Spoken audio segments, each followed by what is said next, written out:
What's popping, everyone? My name is Nguyễn Nhã Quân. I'm in my second year of Bồ Hương Nghĩa High School. If I had to describe myself in one word, it would be ambitious. But I guess I'm also pretty clumsy at times. A fun fact about me is that drawing is one of my favorite hobbies. Right now, I'm conflicted between being a fashion major or an animation major. But I honestly leaning towards the former just because my love for fashion is just way stronger than my love for animation, and designing clothes is something me and my mother bonds over. Hi there, I'm Bùi Thị Khánh Ngân, a 16-year-old who studies at Bồ Hùng Nghĩa High School.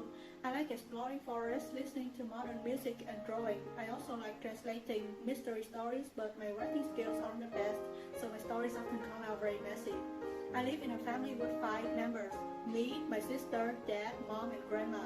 We have a very strong family bond and are always willing to give each other a hand. The adults in my family are pretty open-minded and often support me and my sister's interests. Right now, I'm studying to become an architect. I'm still wondering whether I should study landscape architecture or interior architecture though. Anyways, that's all I have for my introduction. Hello everyone, I'm Đào Thành Nhân, a 16-year-old student studying at Puhunge High School. Currently, I'm living in a nuclear family. There are my parents, me, and 2 little sisters. I'm fond of reading novels and making models, which can help me with my studying, like literature, maths, etc. Hi guys, my name is Dohan Tungvi. I'm a normal 16-year-old student from Buhungi High School. I'm a big fan of reading comics and novels. I'm also really fond of listening to music in my free time, such as lo-fi and chilly music. I don't have any kinds of special talent, but this year I've set my goal to win the top place in my class and also improve all my weak points. Hello everyone, I am Sang. My full name is Trần Thanh Sang. I'm 15 and I'm a student at Bùi Hương Nghĩa High School. I've always been into music. I'm really into ballad and pop songs. Whenever I'm happy or sad, I draw on songs. Besides my love for music, I'm fond of wonderful things in outer space, like stars, galaxies, planets, and so on, which make me realize I want to be an astronaut. That's all. Sit next is our show of talent. Let's see the performance, shall we?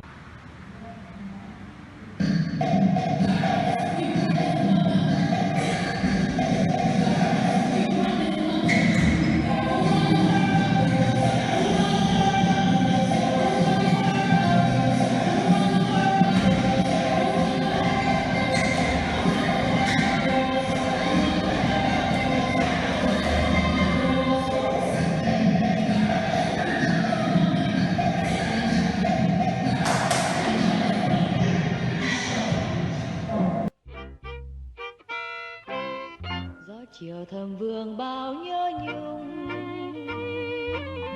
người yêu thoáng qua trong giấc mộng, vui nguồn sống mơ những ngày mong chờ.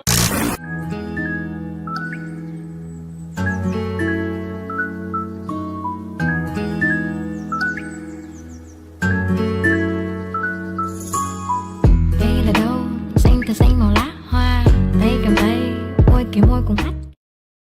Those clips you have just watched illustrate the differences of the youth in 2 iconic time periods.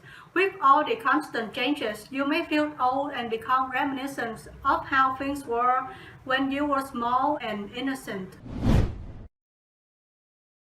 In the 1985s, Vietnam was still undergoing a major recovery from the war.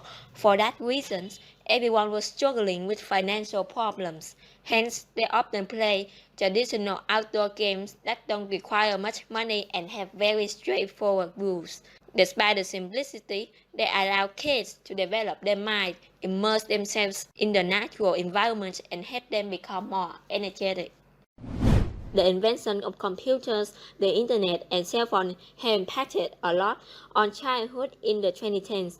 This era was the peak of modern technologies for most Vietnamese kids. Their form of amusement heavily rely on electronic gadgets and computer games. In comparison to the old days, their choices are considerably more diverse. Children often grow up with mobile games like Table Gun, Candy Crush, Wood Ninja, etc. They also engage in social medias such as Discord, Facebook, Twitter, Instagram, and especially TikTok. Nowadays, the youth can make friends pretty easily just by interacting and playing games with other people online. Music is also an integral part of children's lives because of how accessible they are. Pop, R&B, and hip-hop genres are popular among the youth. However, the downsides are that they rarely participate in outdoor activities. As girls, they have a higher chance of having poor social skills and being physically weak. Additionally, they can also be pretty naive and oblivious about the real world. It was common to see kids who didn't go to school to do farm work and support their families. 40 years ago, Vietnam was heavily damaged by the brutal war. To raise the knowledge of civilians, the government had decided to build a curriculum. However, since there were colossal remains of the war, most people, especially the children, would stay at home to help their parents rather than study. It's extremely rare to find a child that doesn't go to school nowadays.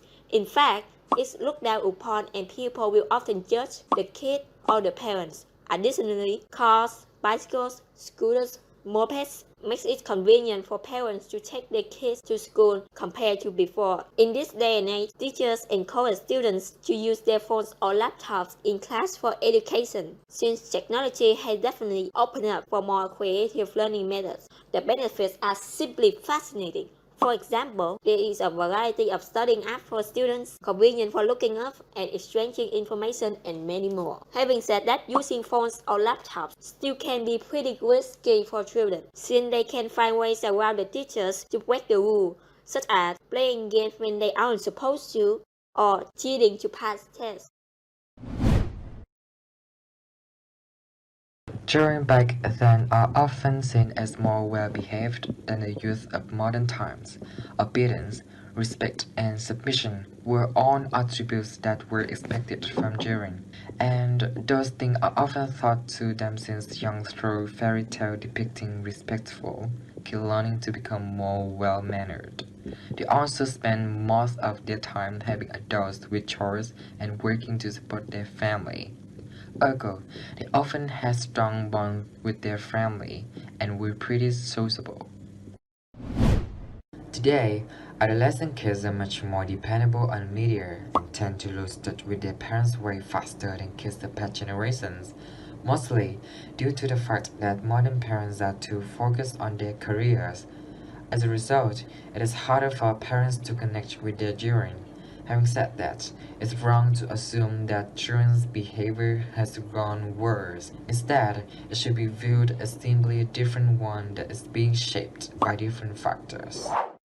Here are some advice for parents on how to raise children.